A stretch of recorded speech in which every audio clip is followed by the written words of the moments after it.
left side is the state, the prosecution, cops, whatever. The right side is usually the defendant and his family and friends. On my side was a bunch of cops. For whatever reason, I attract a law enforcement audience and military, and I have really good friendships with, people in law enforcement. So I had people, like a lot of them there to speak on my behalf and support me. So that was really, really weird to see. But the judge said, she said, Mr. King, if this was being adjudicated closer to the time of the arrest, you'd be getting sent to prison right now. But since we see that you're not a criminal, the court sees that you're not a criminal, get out of my courtroom. You're done. Mike is somebody that I've admired from a distance for quite some time, and this interview was actually shot pre-COVID, and I just didn't want to sit on this any longer.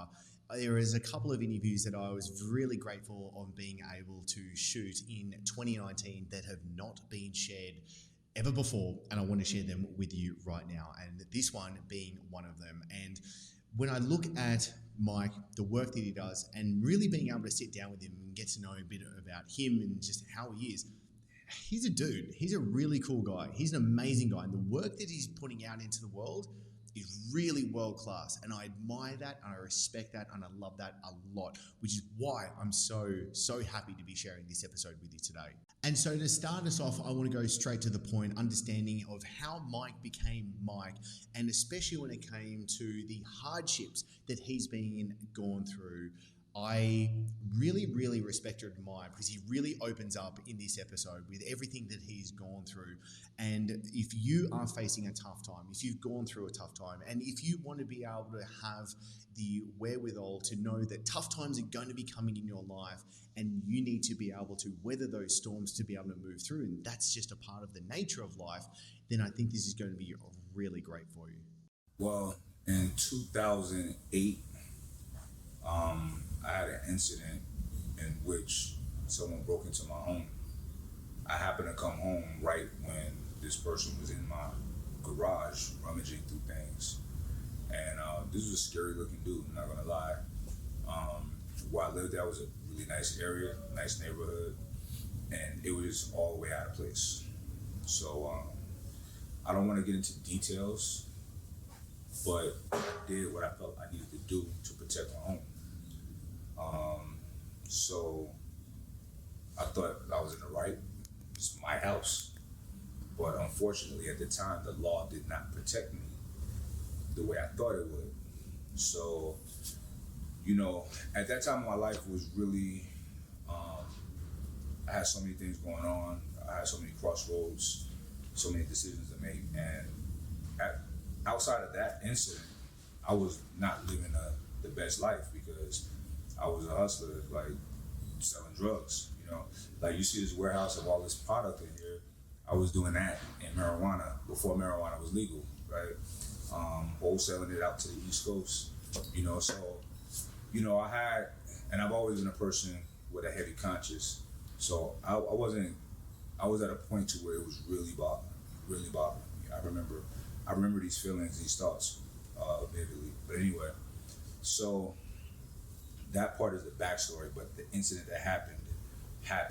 And make a long story short, I went through a process of adjudication, trying to work it out, and they just wasn't, the prosecution, the state just wasn't, they didn't like me, And what I gathered from that, why they were being so harsh with me, was the fact that they knew that I was doing the things that I was doing, but I just never got caught.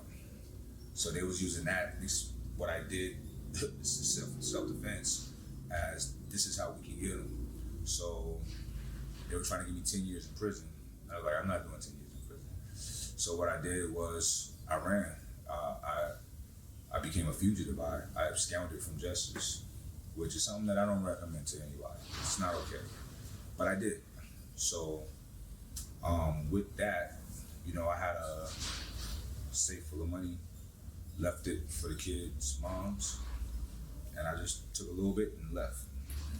And that money runs out. When you don't have a way to bring in money, there's no way I'm gonna hustle while I'm on the run. Most people that go on the run, they get caught pretty fast. They gotta do illegal things to sustain themselves. So I had a little bit of money, like I said, a little bit. And once it ran out, I was like, shit, what am I gonna do? So a couple friends of mine in California was like, they already said you can come stay with me, whatever. But when I got out there, like here, I don't think they thought that I was gonna be free that long. So they were like, ooh, yeah, it's not a good idea. You can't stay. So I was homeless. You know, I had to figure it out. So, you know, what I did was one of those friends had a brother who was growing marijuana in an apartment, which is the dumbest thing in the world. But he said, well, you can sleep here, but just get here no earlier than midnight, but you got to be out before the sun's up. So I'm like, okay, that's a start. So I would do that. And I went and got a job at a gym, training people, and, you know, showering, make sure I kept a fresh haircut, kept myself very presentable. Nobody knew my situation. They thought I was a normal guy. So from there, I just work, so I could save up to move in with someone. Because at this time, I had no money. So I saved up to move in with someone I found on Craigslist that I was looking for a roommate. The craziest shit ever. A few days after I left, moved in with this person, that apartment got raided. You know what I mean? Crazy. It was inevitable. That amount of marijuana that's unburnt, it has a certain smell. So, and it's an apartment complex. It's just not smart, you know. And once again, this is before that was legal in California. So then I stayed there with her as a roommate, and it was just hard, man. Just prior to that, I had everything, you know, big house, couple cars, jewelry, money galore. But when you lose that, when it's taken away from you, and you have nothing, you know, it's very, very humbling, you know. So it's not like I was a person who's always been on the streets, you know what I mean? So anyway, I dealt with it, you know, and you know, what was on my mind and my heart all the time was I gotta be able to provide for my children, and I gotta, you know, so I had a huge hole that I was in. I had to dig myself out of. So I did that. I just, you know, kept my head down and just grinded, just hustled. And it's interesting. So many years went by as a fugitive of me working, growing, building, starting to set up businesses and stuff like that. I'm like, do they not care? You know, maybe they don't care. But that's not the case. It took about 6 years, but then they finally came and got me, the U.S. Marshals. So when they came, it was somewhat of a relief, as crazy as that may seem, because despite me living my life and starting to do well, and I still had this dark cloud over my head. I had a cap to my happiness. I'm laughing and smiling, but then I will always think about, what are you smiling for? They might be at your crib right now. You know what I mean? This might be your last free day. So that was always good. So anyway, when they came and got me, it was the U.S. Marshals. They come hard. They don't fuck around. But they came like gentlemen and very respectful. They obviously knew who I was, been following me for a while, trying to, you know, pinpoint me. And this is what the guy said. He said, look, you're a very motivational person. You do a lot of good for a lot of people. Just get this behind you and move on with your life. I couldn't believe he said that. I said, thank you. But at the same time, I'm like, yeah, but I might be going away for a long time. So I had to go through the whole process of adjudication from one state to the next state. And, you know, they have me in these max security jails.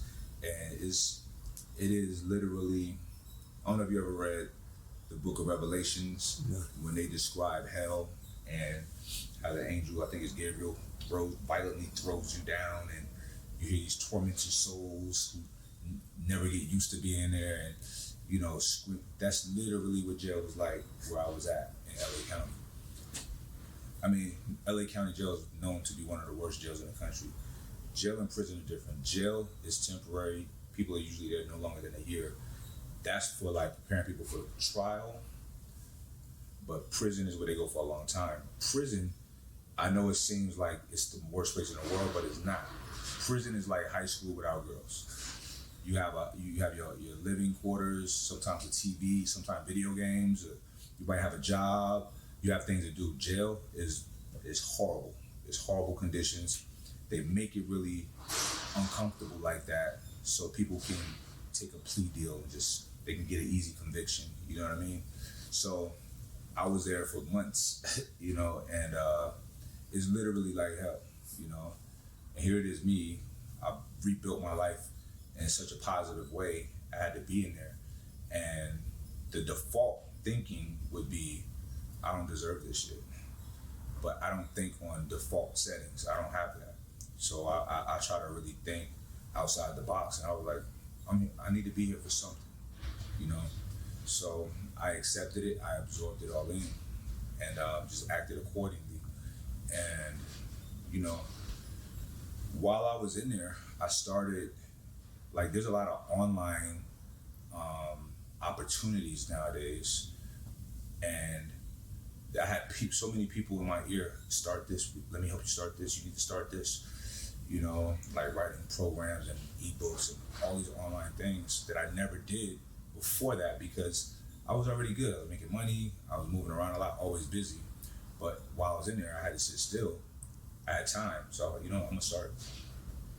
And that's when I started writing my ebooks and all that stuff. That itself went to a thriving business.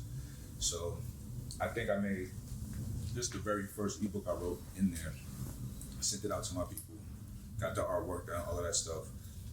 That month I made like 30 grand off of the first ebook while I was locked up. You know what I mean? I was like, okay. So that got me hooked, so I stayed on it. So anyway, that was a good that came out of a perceived negative situation. Also, while I was in there, a lot of people gravitated towards me. Initially, people looked at me like, oh shit, you know, he's gonna try to take over the pods and this, that, and the third. Nobody's in shape in jail, you know. It's not what people think. It's big, strong. It's not like that. It's people in there. There's big, strong people, but when you're fresh off the streets, working out all your life, it's a different look, you know. So I'm tatted up. They expected me to come in and cause some ruckus, but I wasn't on that, you know. In there, you learn a lot about life because there's so many different levels of life, right? You know, we exist in a corporate world, which I love, but there's another world, it's a very physical world that most people, that's their reality. So I had to, you know, deal with that, you know, because in there, it doesn't matter what your job is, your status, whether you're homeless or rich, you're all the same in jail, incarceration, when you're incarcerated. So, like, you don't know who's a bum, who's a crackhead, any of that. First of all, everybody's clinked up. People, you see nonstop people who first come in, heroin withdrawals, yada, yada, yada, but then after a week or so, their bodies are clean. So you don't know who's who. So you have to treat everybody with respect, but you learn to walk a fine line of, I'm not here for any problems, I respect you, but you also have to learn to walk in a matter of, you're gonna respect me. Because in there and in the world, they will eat your food if you allow it, even in the corporate world. So that was an interesting educational moment for me. And I appreciate that moment. And, you know, I stayed in touch with, you know, friends and family and everything. And once I was in position to bond out, I did, and hired a really good attorney. He made me feel comfortable. Even if I had went to prison at the end of it, that whole process, I was relieved. So that would have been a little bit better, you know what I mean? But he beat it, we beat it. At the end of the day, I'm not a bad person. When the facts were laid out, and also at this time, what also helped me out a great deal, is ironic that usually when somebody absconds and runs from the law, it makes their situation worse. It worked out for mine for two reasons. One, to show that I wasn't a criminal. I never got in trouble. Two, a new law had passed called the Castle Doctrine, which allows you to protect your home with lethal force if needed. So that saved me, So I'm very fortunate of that, and I'm very fortunate of my attorney, Mr. Russo. It's my guy, and got out, got everything behind me, and life has been good, upward and onward ever since. Now, at this point, I just really want to be able to understand, how does Mike actually feel when it comes to being in that situation, but then really importantly, knowing that he has to be able to leave and get out of that situation? Because I really do. I think this can apply to us in how we live our lives moving forward. You have sentencing regardless. Whatever it is that you agree to, the judge doesn't have to accept it. So we're gonna go and see. The judge said, and this is interesting as well. You have the left and the right side. The left side is the state, the prosecution, cops, whatever. The right side is usually the defendant and his family and friends. On my side was a bunch of cops. For whatever reason, I attract a law enforcement audience and military, and I have really good friendships with people in law enforcement. So I had people, like a lot of them there, to speak on my behalf and support me. So that was really, really weird to see. But the judge said, she said, Mr. King, if this was being adjudicated closer to the time of the arrest, you'd be getting sent to prison right now. But since we see that you're not a criminal, no, the court sees that you're not a criminal, get out of my courtroom. You're done. I was like, wow, this is the crazy thing. I didn't even feel relieved. When I got in the elevator, I was like, this is not right. This is weird. I missed that dark cloud. I guess it's kind of like Stockholm Syndrome. You've had something for so long just weighing on you. You got used to it. So I was like, damn, it's not there. I don't have this cap, And it did take some adjusting for me because it kind of changed my personality. I wasn't as happy and joyful as I had been prior to that 6-7 year period that I was dealing with that.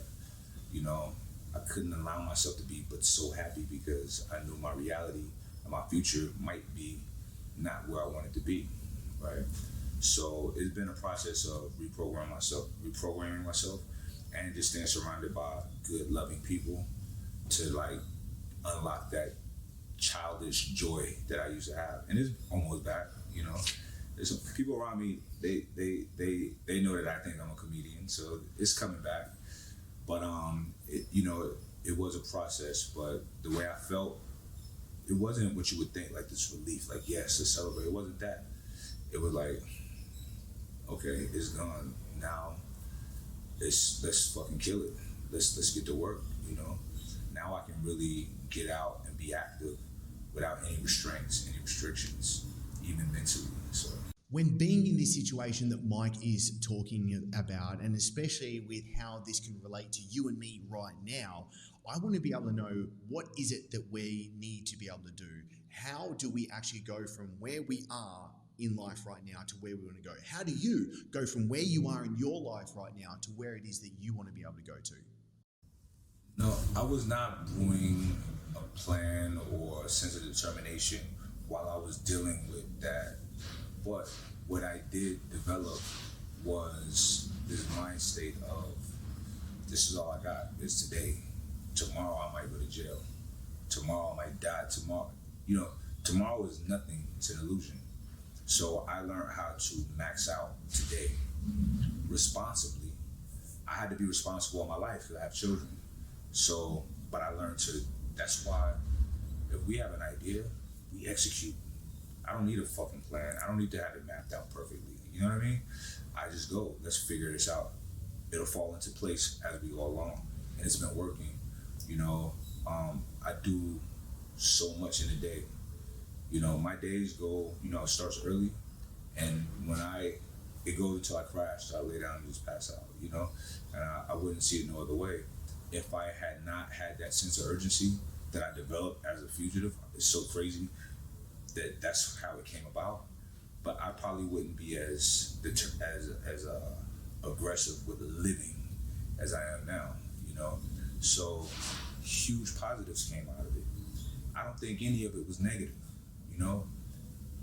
Listen, we all live once. That's all we know. People can say, oh, the afterlife, whatever. I don't know about that, but I know I live right now. And I know I'm gonna die one day. So I'm highly motivated by the fact that I'm gonna die. I'm gonna die. So let me get some shit done. You know what I'm saying? Now, when things are falling into place, when things are working, when things are clicking and things are really starting to come to fruition, success is coming about, I think there's a lot to be able to learn in this situation, to be able to learn how people handle themselves. But I've got to be honest, my initial question for Mike right now was really surface level. And the answer that Mike actually gave us was profound. I never had that oh shit moment, like when things were just falling into place. Because I'm gonna be honest with you, Chris. All my life, I've been successful at things, at whatever I did. You know, whether it be sports. I remember when I was young, like, was it preschool? No, it was probably like third, fourth, fifth grade. I don't remember. But there was a presidential candidate in the United States. You probably wouldn't have heard of this guy. His name was Michael Dukakis. And this is when George W. Bush was running for president. That was who he ran against. And at school, I played Michael Dukakis, and another guy was George W. Bush. So we had to do these speeches. And I won by a landslide. You know what I mean? I've always had that confidence because I always ended up being pretty decent, pretty good at the things that I tried to do. So it's normal to me. Now, here's a thing that's deeply rooted in me that I teach my son. It's like this. When he was playing football, he scored a touchdown. I was always like, do not celebrate. You just get your mind right and do it again. Because that's gone. It happened, cool. Because what you did don't count. Who cares? Right? So, and as men, our value is based on what we can provide. You know what I mean? Nobody cares. Nobody cares. Oh, he used to be, he used to be an earner. He was a savage. No. What can you do right now?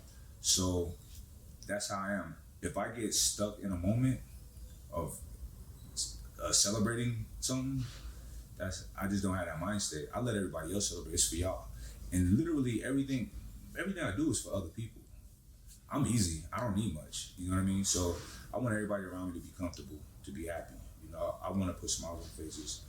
Listen, if I can be the reason somebody have a good day, perfect. I'm all with it. You know, maybe that's ego, but at least somebody's having a good day. So by taking a step back and looking at Mike and looking at everything that's going on and looking at the great success that he has, I really wanted to ask him, and this is what I do ask him, of what do you attribute the success to? I attribute my success to just, I'm going to take you on a journey right now. It's going to be weird probably. But if you think about life on Earth, we don't know of any other life in the known universe.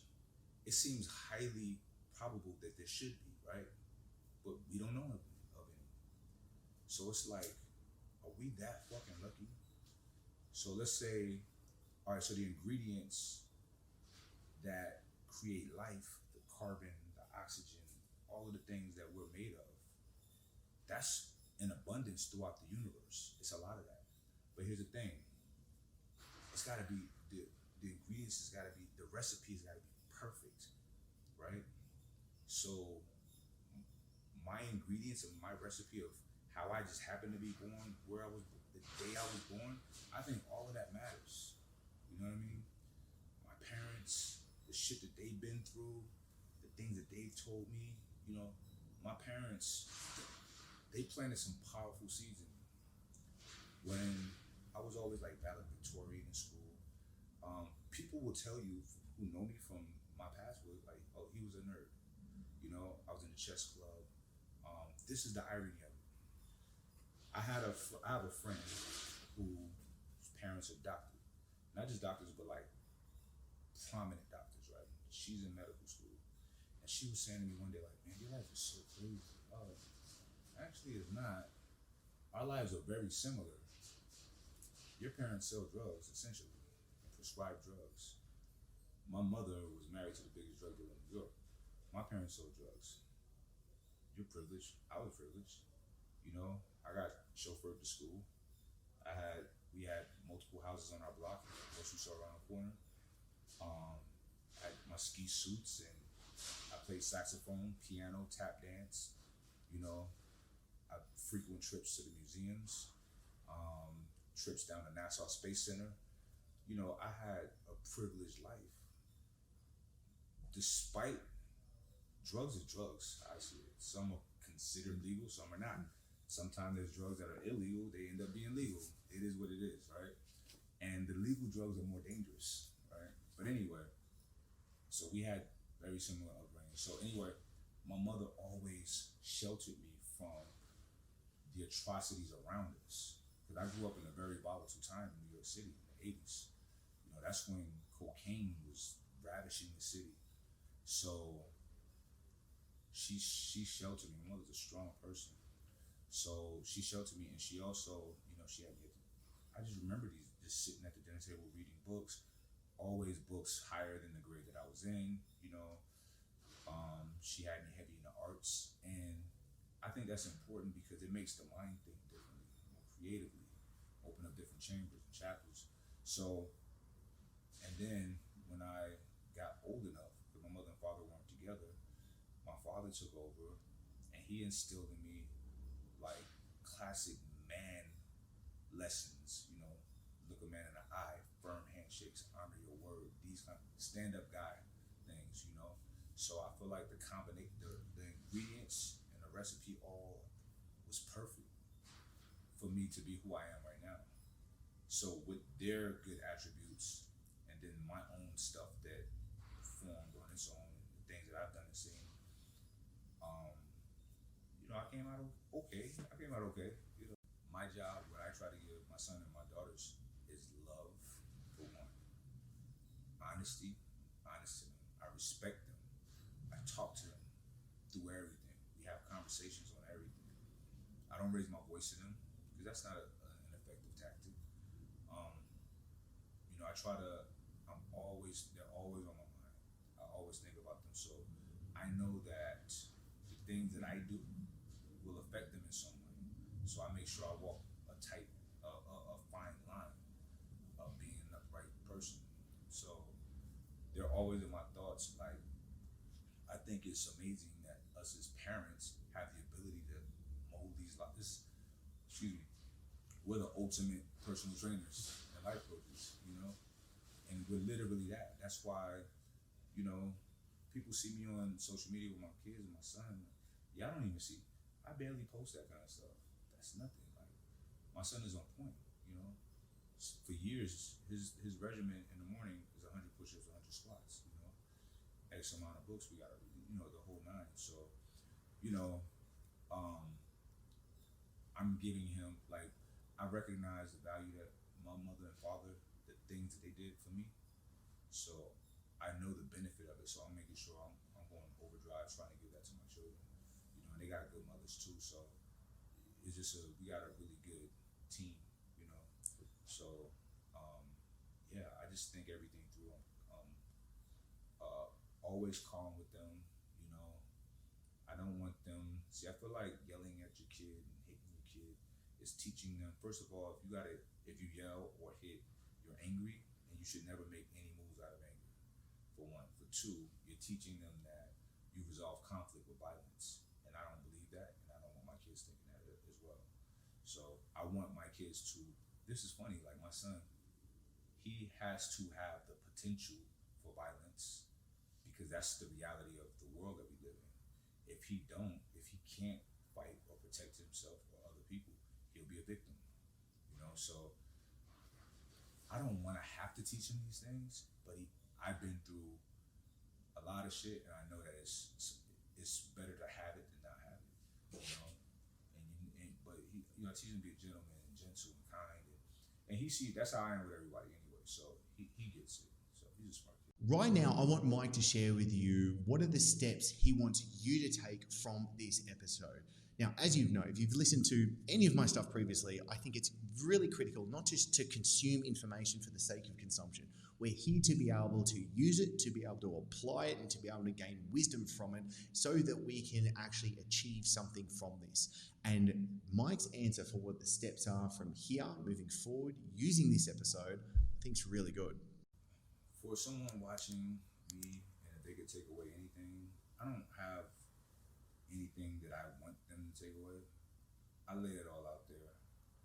I give people the best that I got. You know, if you don't take it, you don't take it. I feel like most won't take it because when we're communicating these thoughts and these ideas and these tactics that we've gained along the way, it'll motivate people real quick. But that fades, you know.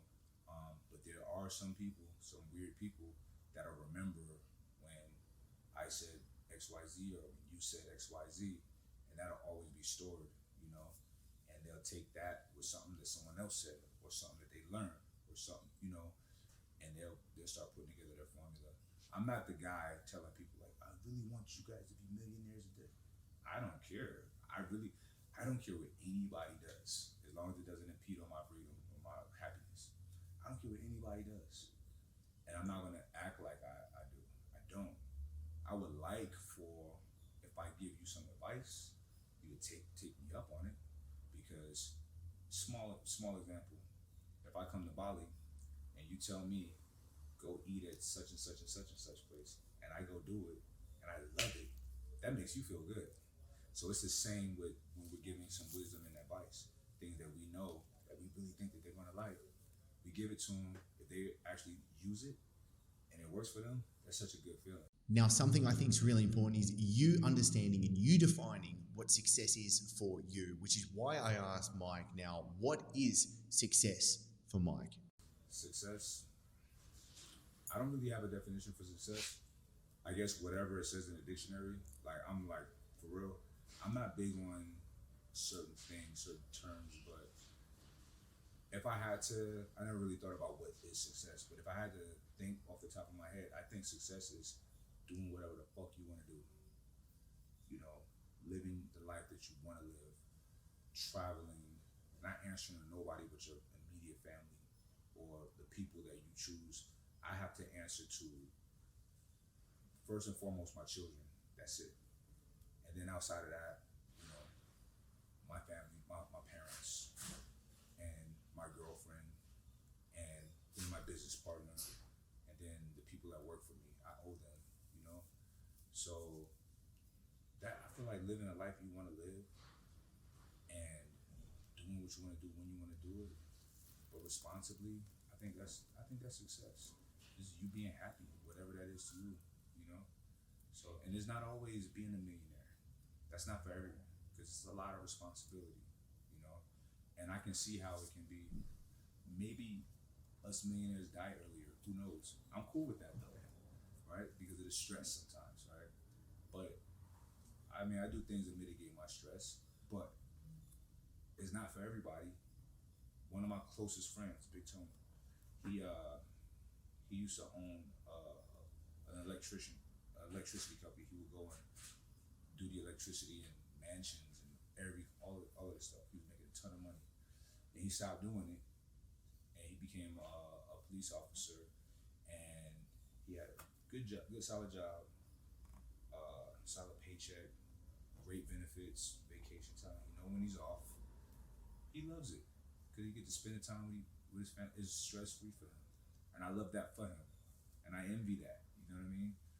That he's honest enough to feel like he has a nice house, he has everything he needs. So I think there's nothing wrong with that. I just want people to be honest with themselves, right, and really understand what goes into certain things. Having a ton of money or being worth a lot of money is not always the route to happiness. If you know how to manage it, yeah. And if you're smart with it, yeah. But some people, they can't handle that, you know? So, and they'll lose it. And that's even worse. It's worse to have it and lose it than to never have it. Fuck that, right? So, people gotta be really fucking honest, and I'm really fucking honest with people. I talk to people all the time, and people want these tips and tactics, and I'm just like, stop it. You know, you're so far off, you know? But, you know, people got to be honest with themselves and really try to take inventory on who they are and really decide, would this make me happy? Would making $100,000 a year make me happy? I think it would. There's nothing wrong with that, you know? So, you know, I don't want people thinking that you got to be a baller and all of this money, and that's not the end all that. It's just not. I really hope that you've enjoyed this episode with myself and Mike. There's so much gold that Mike shared in this interview, in this conversation, and I want to make sure that you apply it. And so if you're joining us on YouTube, please comment below. Please let me know, what is the one thing that you're going to take away from this episode? What's that one thing that you're going to be able to do to stick true to yourself? Because this isn't about just listening to more stuff, consuming more information. This is about taking what we need so that we can apply it and make our lives better. So I really want to hear from you. Comment below with what that one thing is that you're going to be able to apply from this episode. Now, if you're joining us on the podcast, then please, I would love for you to be able to let me know what it is that you're getting out of this episode and also the show as well. So please leave a review. I do really want to be able to hear from you so that I can continue to get the guests that you want to be able to get the guests, talk to the topics that you want to be able to dive into, and really be able to get the answers to the questions that you're having right now. And if you haven't subscribed to the show, please do so, because it would be a bummer if you missed out on all of the amazing interviews, on the guests, on the episodes that are coming your way. And as always, thank you so much for being here. I really appreciate being able to do this, being able to jam with you, being able to sit down so often and being able to share something that I'm just so interested in. I think this is amazing that I get to talk exactly on the topics that I love and to be able to share this with you. And it really is my hope that you're being able to take away something from each and every episode. So I have a big thanks to you. And as always, I'm looking forward to having you with us in the next episode.